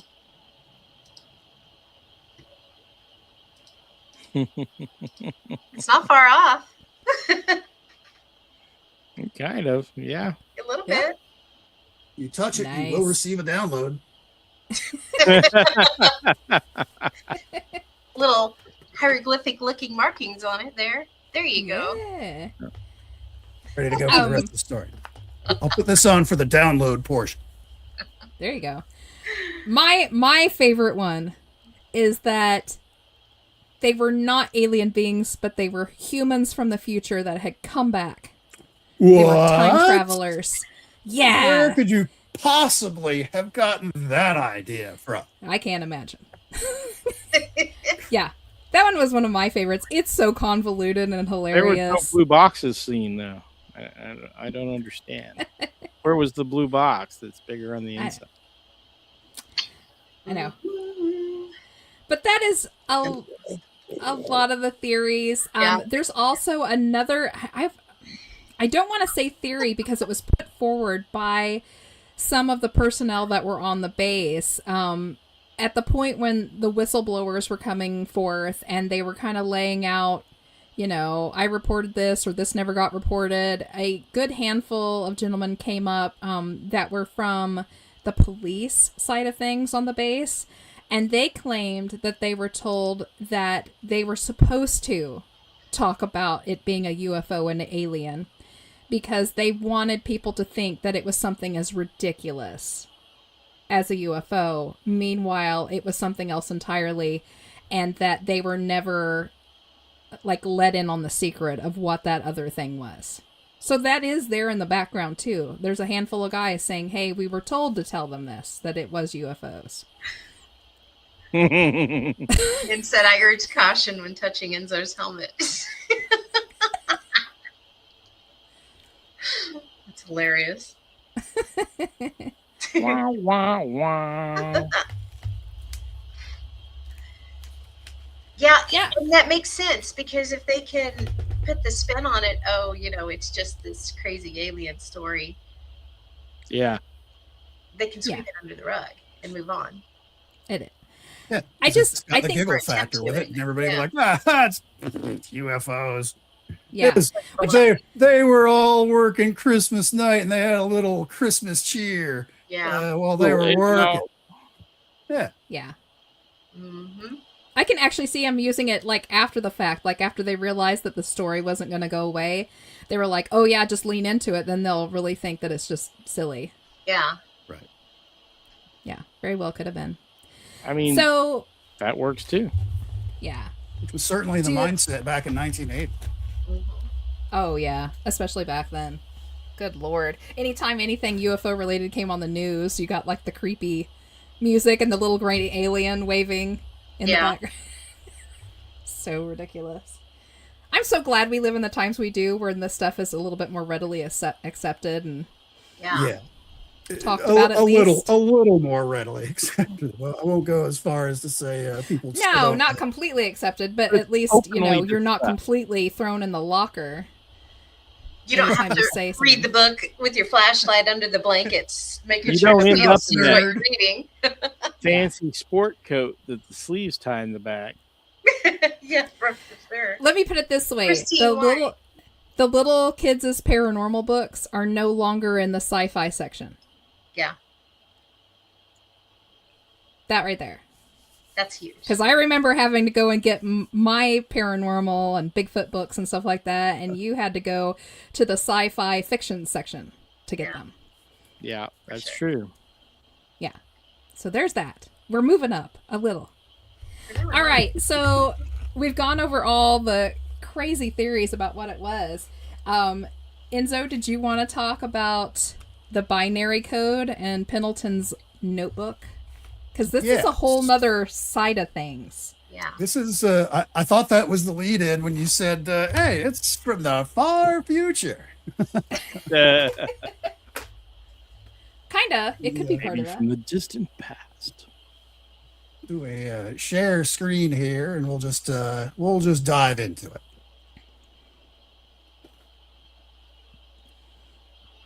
Oh, sorry. I'm like, where's the screen? Jesus. Sorry. Well, we'll get into. Oh, I've lost my place. I'm all over the place. Okay, here we go. We can't take him anywhere. If anyone wants to investigate this themselves, all of this stuff is on the Rendlesham Forest Incident.com, where they have all the pages of the notebook that has all the binary stuff in it. All, I think it's 16 pages. We need to tell them a little bit of background on that. We didn't really touch on that. Well, I'll just do it really fast. While Peniston went in for his first view of the craft, we told you he kind of got up close to it. He claimed at that time, I didn't mention it then because I didn't want to have to get into this so fast because it's a lot. He claimed that on the edges of the craft was this kind of markings that looked almost Egyptian and almost Chinese at the same time. And he said he touched these and that he felt like he got a download of information. It kind of buzzed through his body like he was holding on to an electric fence. And the next day, he grabbed his notebook and, well, he had, there's the pictures of the symbols he copied down that night when he was looking at them. That night, he'd had some kind of a dream about it, and he picked his notebook up and started writing ones and zeros, which he later found out, not at the time, was a binary code. So he has this in his notebook. He actually hid them away for quite a while. He didn't show them to anybody on base, so no one was knowledgeable about it but him, and it didn't come out until much later. So this is what Enzo is going to be talking about. Yeah, the as just pointed out, the date on here, 28 December 1980, and then it goes on for 16 pages.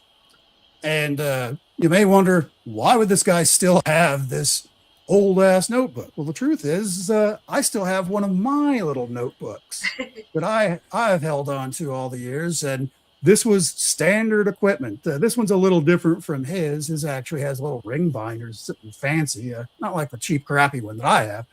But this is like one of three, which has all of my old TDY information and travel times and locations and little notes and stuff like that, where, just years and years and stuff. This is a trip I went on back in 1998. Went from to Seymour Johnson in North Carolina, then to Maine, then to Spain, then into the Azores and all that. Travel all over. But anyways, so it is possible you would hang on to these things. And this is, I always get his name wrong. This is John Burroughs. This is his stuff. Oops, keep skipping ahead. John, in like the early 2000s, kind of came when he had already talked a little bit about this stuff. He talked about the things we had already discussed of going out and seeing the craft and touching it and feeling kind of weird and all that. But that's kind of, and then they had like Missing Time, where everybody was looking for him for like 45 minutes and all that. So we had already kind of heard that from Mr. Burroughs, but I don't have the actual date of when it all started. But basically, he was getting a little older. He'd been retired for a while, and he did not have access to his own medical records from while he was in the military. It was considered classified secret, and he didn't have access to it, his own medical records. And he was concerned about, I don't know what this thing did to me and what kind of health effects it might affect me later on. And they did detect, above normal levels of radiation in that area. So he wanted all that stuff on the record so that if he came down with like cancer years later, he would be able to hold this up. And it's like, it's probably from this, which happened while I was on duty, which means the Veterans Administration needs to pay for everything. Yeah. Because that's very expensive. But they wouldn't release it to him. And he ended up having to get Senator John McCain actually ended up getting involved, where they did release his stuff. And actually have some of the stuff in there when it was finally declassified, granted, where after the incident, Burroughs developed a severe, previously non-existent heart murmur and eye issues. Dr. Kit Green, who went through all of his records and stuff like that, identified that the cause of the injuries were likely due to, quote, broadband non-ionizing electromagnetic radiation, end quote. The outcome of the physical exams and then saying, hey, you got to release this stuff, is in 2015, the VA granted disability compensation for injury sustained during this incident. They directly tied it back to what was going on with that. And, it was what was preventing him from getting the medical care he needed by this stuff being classified. So now, like in the 2015 timeframe, where someone was doing a story on him and had him in the interview, and they went through the whole story, and he had his little notebook with him where it's like, yeah, you got pictures in there. It's like, yeah, here's the pictures. And somebody noticed while he was flipping through it that he had all these pages and pages and pages of binary code. And they're like, what's all that? He's like, sheepishly said, that's from the download that I got when I touched it. And as Jess said, a couple days later, his head's just buzzing with this stuff, just going over and over in his head. And he found out when he started writing it down, he started feeling better. And the more he wrote, the better he felt, until he got to the point where that's it. It's done. Buzzing in his head's kind of gone away. He felt way better. He closed the book back in 1980. And it's like, I'm done with this, and Yeah, threw it no on the through it, back in 1980. Like all that. Well, then, of course, years later, the stories came out, and he came forward with at least part of the story. And then, while being at this interview, after his medical records were released to him, they see this and they're like, "What is that?" Now, December of 1980, he didn't even know what the word download meant, much less what a bunch of ones and zeros meant. Most people didn't back in 1980. So they went to an expert and had it all decoded. It turns out it was all in English, in ASCII format, which is the binary, turning it into each individual letter. And this is too zoomed in. Basically, this is what the 16 pages came out. Reading up here at the top, and you'll notice different colors here. The gentleman, the computer programmer guy that decoded all of this. Some of these colors, because this is his original product, when he originally released it to him after decoding all of it, is some of the red stuff he just put as is. It doesn't make sense in English. And there were others that were close. So he just those are what the green ones are. But all the blue stuff, which is most of it, is the actual straight one-to-one translation. But it all reads super weird. Our first line says, exploration of humanity, 666, 8100. Then it gives what it turns out, which it took them a while to figure this out, that what all these numbers were, because it was there's no decimals in the whole setup. So it took them a while to figure out, oh, wait a minute, these are like map coordinates. Coordinates, yeah. Mm-hmm. And these are basically GPS type coordinates, your north and north, south, east, west type coordinates. So he punches that in. You got this set of coordinates, and we'll go over what all these coordinates are. Continuous for planetary advance, maybe advancement. That's where those read advance something. Fourth coordinate, continuous something before, and then a whole series of more coordinates, and then eyes of your eyes, origin, and it gives the same number that is up here at the top. Origin year 8100. That time travel thing we were talking about. Yeah.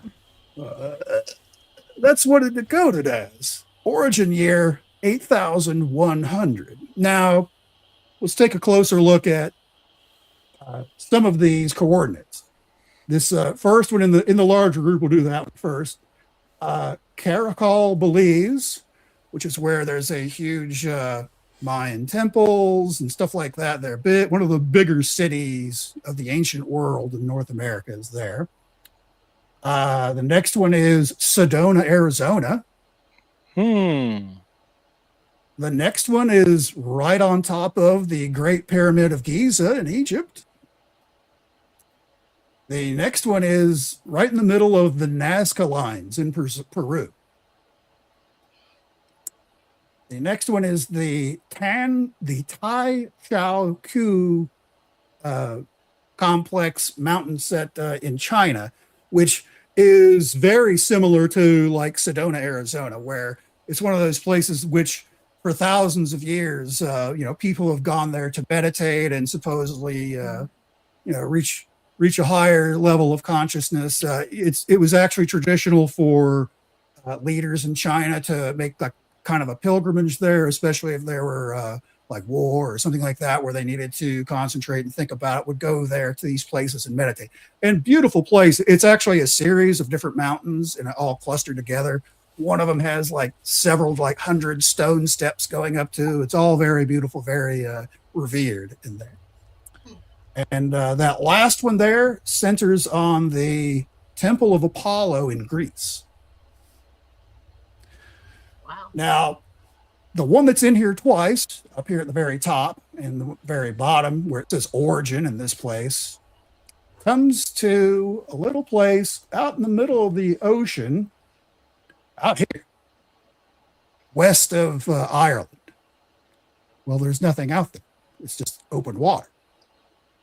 However, if you look at some ancient maps, it does come very close to the very famous disappearing island of High Brazil. Is it Brazil? It's not Brazil, is it? Or is it Brasil? I think it's Brasil.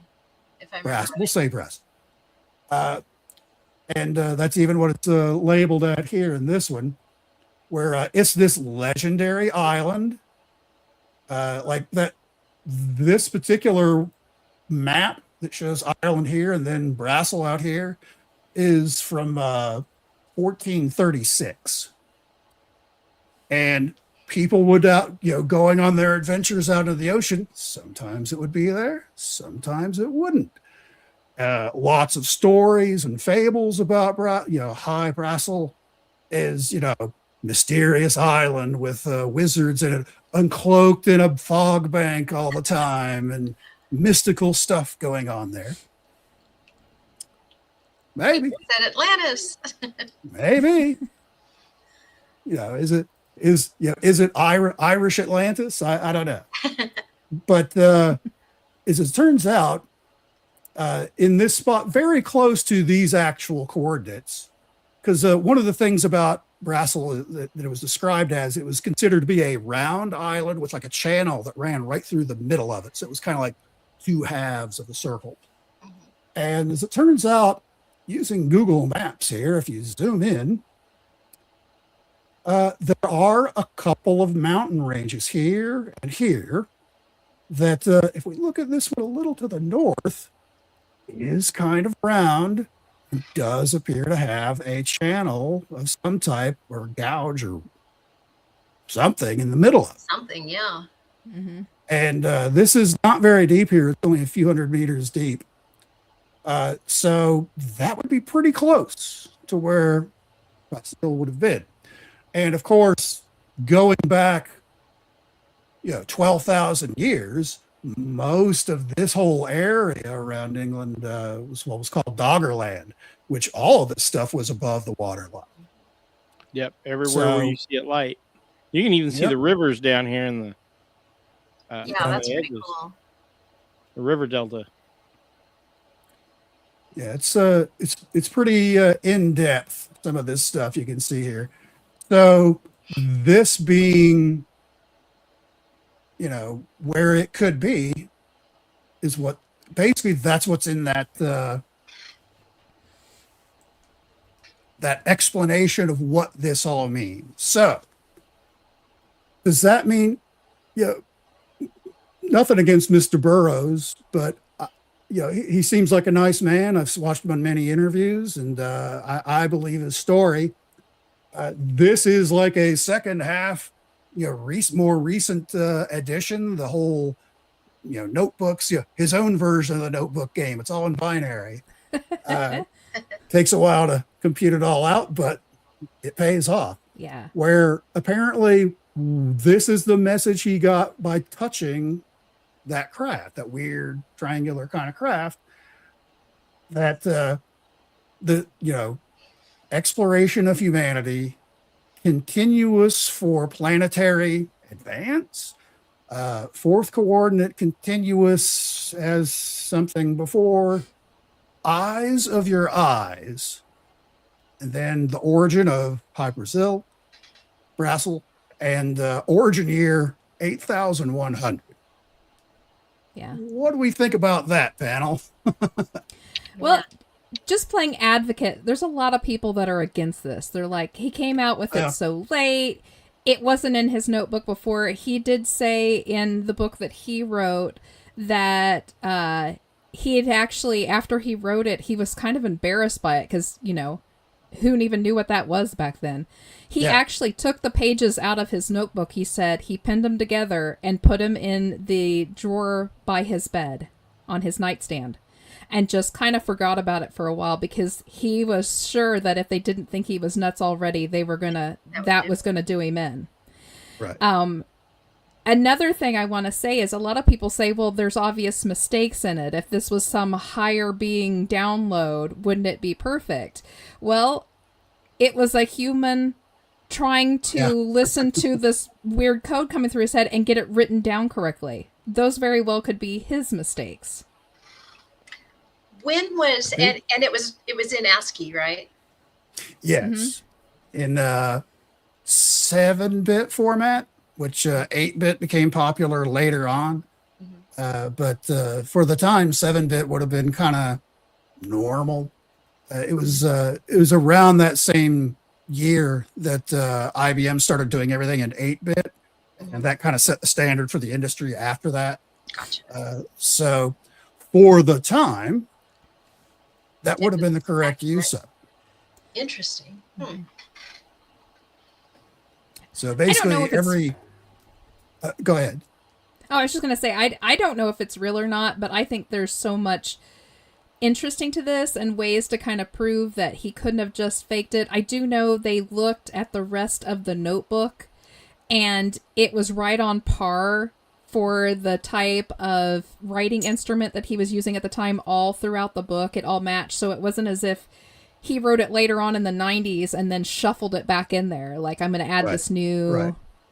Yeah, the paper it was match, all the ink match. the same. Yeah, the pressure of the writing, his style of writing at the time, it all matched. Because your writing changes over the years. You will never write the same way you did when you were 18. I certainly don't. Yeah, so I can't write any. I wrote poorly before. I can't write anything now that everything's in a computer keyboard. That's funny. I can't even type, so I mean. So this is to me, this is like the superest, weirdest part of the whole thing. That this is somehow some bizarre message from the future or from a craft from the future, listing out coordinates of famous ancient sites. And it's cool that he did figure out, that it was coordinates because the decimals weren't in there. Because cause the guy who deciphered all of this, of course, every like I said, it was all 7-bit. Every number here it is, just typed out. So if people want to, you can actually take all this stuff and figure it out yourself. But every 1, 2, 3, 4, 5, 6, 7, and then there's 8. So maybe he did do it 8-bit because it does kind of look like it's grouped in 8s. But each one of these sets of 8 numbers is one letter. So you had to do that to make the entire message.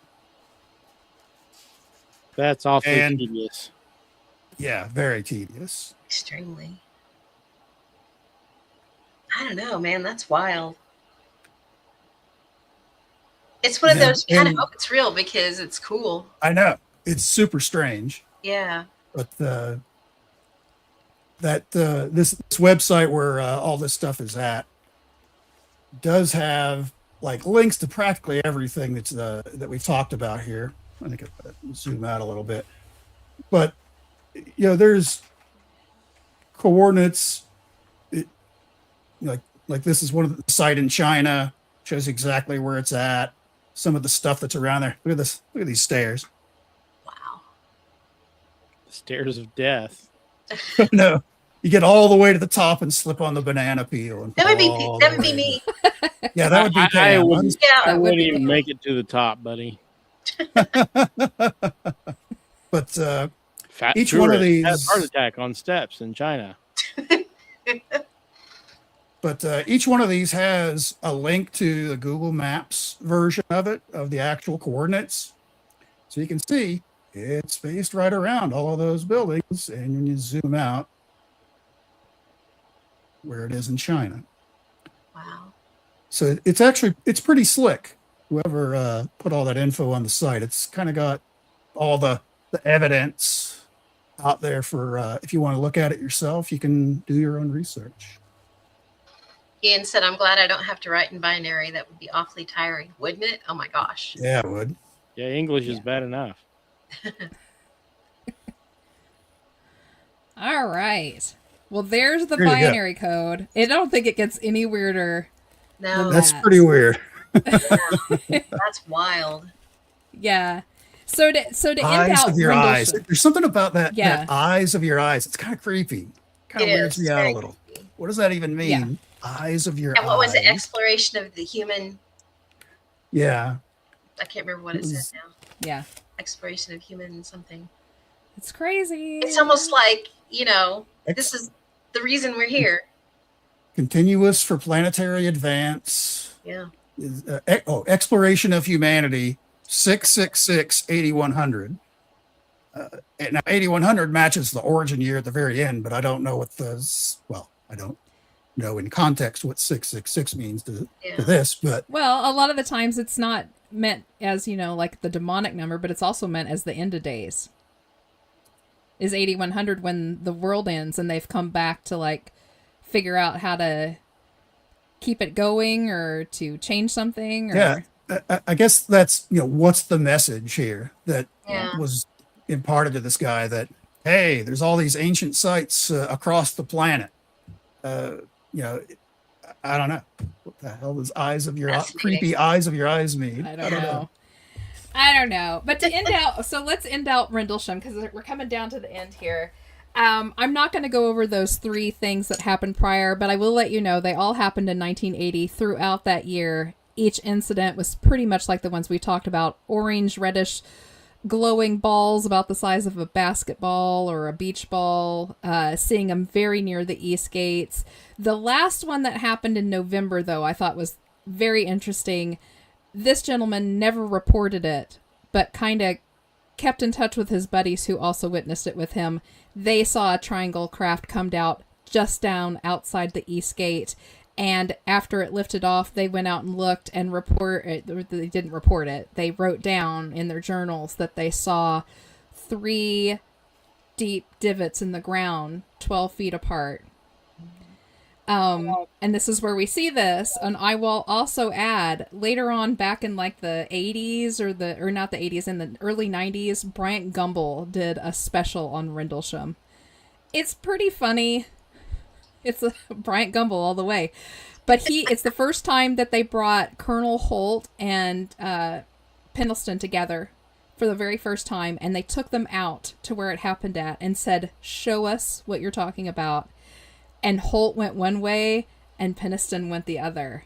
And Holt was like, where are you going? And he goes, I'm going to the landing area. And he goes, no, the landing area is over here. And he's like, uh-oh, we got a problem. And Pendleton went back through all of his research and showed him that where he was going was the actual landing site. And we find out that Colonel Hull and the others actually found a new site. Oh, They were 2 different ones. wild. Wow. And there was a third one right by the east gate that no one knew about except for that handful of security officers that decided not to report it back in November. Huh.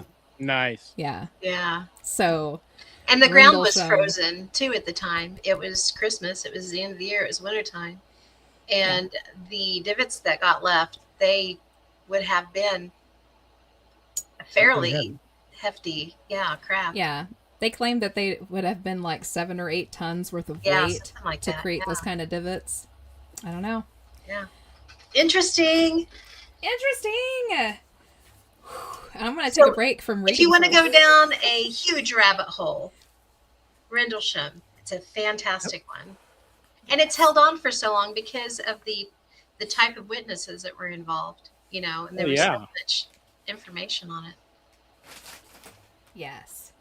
And I will of course, like I always do, post all of our reference books and with links on all of them so you can go and get your own copies if you're interested. There's so many books, like we could have just kept going. Oh, yeah. Sure. Ginny Randalls wrote an entire book on it. I would have loved gotten a hold of that. Although she had weird ideas on what it was too. She did. Yeah. So I don't know. All right. That's the Are we sound of ready? it. I think we are ready. Notebook It's time for the notebook game. game. We're going to shut the door on Rendlesham, at least for now. Never to say, we'll never Ooh. say never. We may come back some year. But Oh. for now, If they find something new out, we'll we'll bring touch it on up. it a little bit again, and For sure.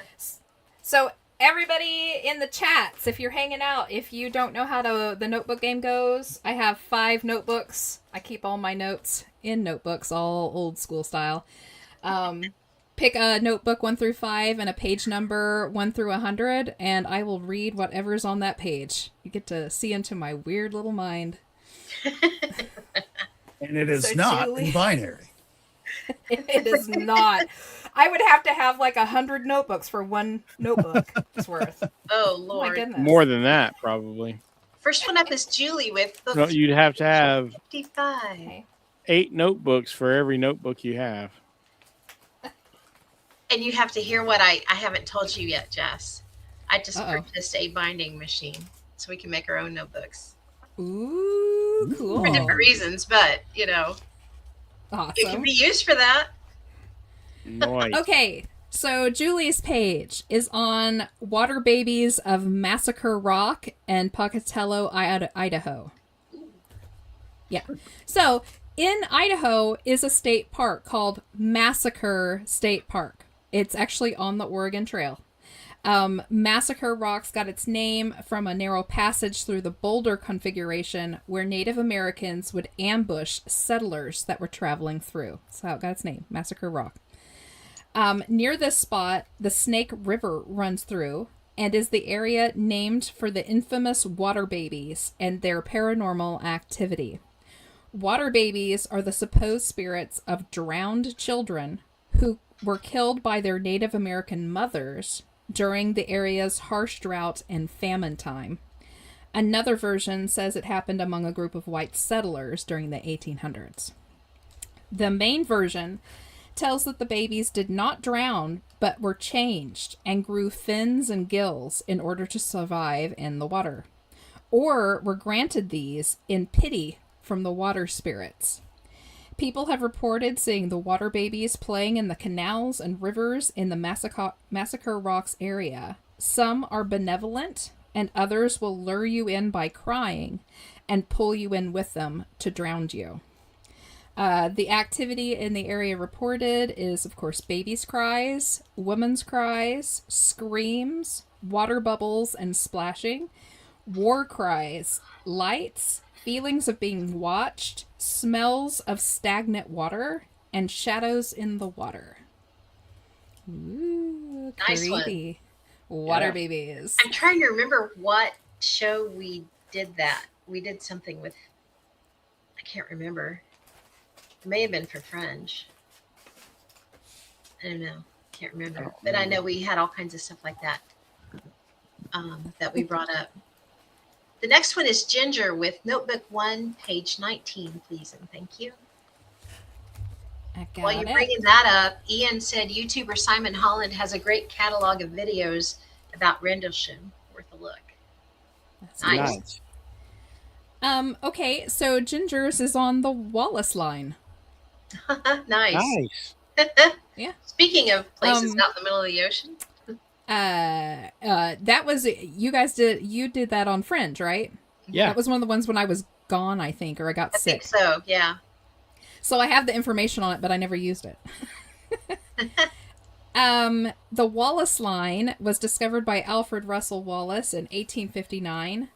35-kilometer wide, or about 22 miles wide. It runs from the Indian Ocean through the Lombok Strait northward through the Makassar Strait between Borneo and, I can't read my own writing, someplace else, and eastward south of Minderas into the Philippine Sea.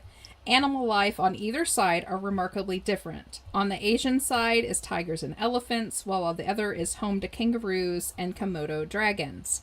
Also, it was said that the animals didn't actually physically cross this line, and they weren't sure why. And it's still kind of that way today, like, unless you're, like, physically shipping them over into zoos. They don't physically cross that for some reason. It's pretty fascinating. It was an interesting show that we did. Yeah, it really was. It was a good one. Mm-hmm. Yeah, it's pretty cool. Yeah, the Wallace line. That's another rabbit hole if anybody's interested. That's a good one, Ginger. All right, what do we got next? Chelsea's up next. Book 5, page 35. Okay. That was a very interesting one. Yeah, that was a good show. We were talking about the possibility of a lost continent. Yeah, that's right. I couldn't remember exactly which show it was. Yep.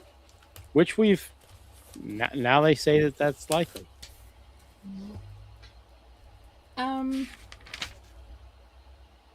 These are my notes from the Sally house. Nice. So these are okay. I'm sure all of you know about our story about the Sally house. If you've been on here for any length of time, we had a lot of high strangeness and weirdness happen with it. And afterwards, we went back and realized that we had missing time. We realized that we had kind of forgotten about some things. And when we started really thinking about it again, things started popping back up. And a lot of like weird synchronicity started happening to not only me, but our entire group at this time. And this is some notes that I was just writing on that as I was going through the Sally house stuff. And it says, I think our theory about an opening and closing of a portal in the house is absolutely right. Every team and individual who has investigated or simply visited the home has had different experiences. Even the director says the house never feels the same day to day. Sometimes it's quiet or angry or it just feels weird. Sometimes it's very comforting. A portal opening and closing would cause this by bringing new spirits and whisking them away just as quickly. For an example, the director brought protective stones into the home with her while giving a tour. They went missing from her pocket while in the house and were never found. We could assume whatever spirit stole the stones from her passed through the portal closing and took the stones with them. People also keep mentioning activity going up the stairs, the same path we assume that the portal moves. We have an entire theory about how the house opens and then shuts itself down again, and it involves the stairs. In the Astonishing Legends podcast on the Sally house, their File 10 recording sounds like several conversations going on, whom are speaking of the investigators running the recorder. Completely reminds me of our own question and answer closed ghost box session with Pam. And that's what's on that page. So I do this, as you can see, the beginning of this notebook is our actual notes from Sally House. So whenever we go on an investigation, I start notes. So this says Sally House investigation, July 12th, 2019, Friday, hot and dry. And it lists all of us that were there. It lists where we were at, the address. We arrived at 3:35 p.m. Took exterior pictures, opened house, turned on air conditioning, set up base camp and dining room. 3:50, ran meters, hotspots, downstairs, microwave, fridge, TV. I write down everything, and then when I get home, I go through everything, and then I write a section of notes, reminding myself of things. How did we feel? Do I have any conclusions? Did we get anything on the meters? Did we get anything in recordings? And that's part of that notes that I just read to you. It's pretty fascinating. I would encourage anybody, and we have before, is if you are on an investigation, that's one of your best tools is to take a notebook and document, because we've gone back 10 years later and found things that didn't make a lick of sense at the time, but are absolutely relevant now. Yep. Mm-hmm. It's just a record of what was going on as it was happening, because I believe your stories you originally, I remember it at least, if I'm thinking of the right one, is after the investigation was over, you guys were driving home, you were kind of under the impression not much happened, that it was kind of not a big deal. We were very apathetic for at least 3 weeks afterwards. Yeah, we were. It wasn't until a couple of weeks later that I even realized we had missing time. I was so Yeah. sure that nothing had happened at the house that I didn't even touch my notes for a couple of weeks. So And just like a couple of years later, like she was saying, this happened in 2019.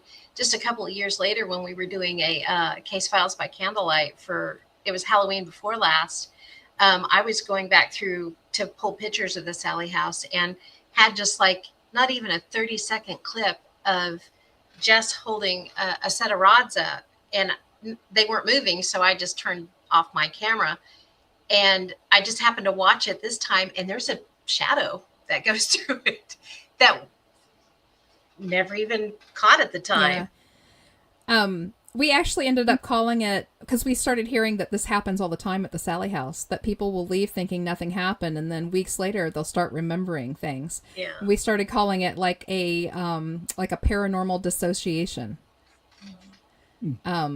And we also think, we have about an hour of missing time inside that house, and it falls right in the middle of some really insane stuff that started happening all at once. And to this day, we're a little nervous about what might have happened to us in that hour's time that we are now all missing. That we It's a wouldn't have little caught scary. have just not documented so well. Yeah. Down to the minute. Yeah. Sally House is incredible. Like I said, synchronicities for us, like, insane. For instance, I mentioned the Astonishing Legends podcast. It's because of Sally House that I found that podcast. And just to let you know, if you want to talk about some crazy synchronicities, they got an insane EVP at that house. The first time I heard it, I almost vomited because it is so frightening. Go check out Astonishing Legends Sally House episodes and go listen to it yourself, and you'll see what I'm talking about. But synchronicity-wise, they got their recording. They investigated to the day 1 year before that we were at the house and had no idea at the time who they were. So, Right. Yeah, we had synchronicities. It was interesting for sure. Yeah. All right, moving on, because we'll be here all night if we keep talking about Sally House. It's one of our No favorite shit. topics. The next one up is Ian with book 1, page 53. Yes. So we're back on UFOs again. Thank you, Ann. This is a incident that happened in Pittsburgh, Kansas on August 25th, 1952 on Yale Road between Frontenac and Pittsburgh. This is one of my favorites, and I know Pam knows which one this is. So William Bill Sayers, 36, 5:30 a.m. on his way to work, he saw an object hovering above the ground west of the roadway off to his right about 250 yards at a horizontal angle of about 40 degrees from his car. He slowed down to watch it. He pulled up to where it was parallel to his car, stopped, and slid out of his passenger side and out. As soon as he stepped off the road, it rapidly ascended and continued straight up quickly until it was out of view. It looked like 2 platters or bowls had been put together, he said. He estimated it was about 75 feet long and 40 feet wide and about 15 feet through the midsection. It was a dull aluminum color, smooth surface, 1 window in the front section, with head and shoulders visible of 1 man sitting motionless, facing forward. The interior glowed with a blue light. There were several windows in the midsection that also glowed but changed colors. Along the outer edge were a series of propellers mounted on a bracket so they moved in a horizontal plane and revolved at a high rate. And that is that one. It's one of our more famous ones here in the area. I believe he was a radio station DJ. I think and so, he was yeah. headed I believe so, yes.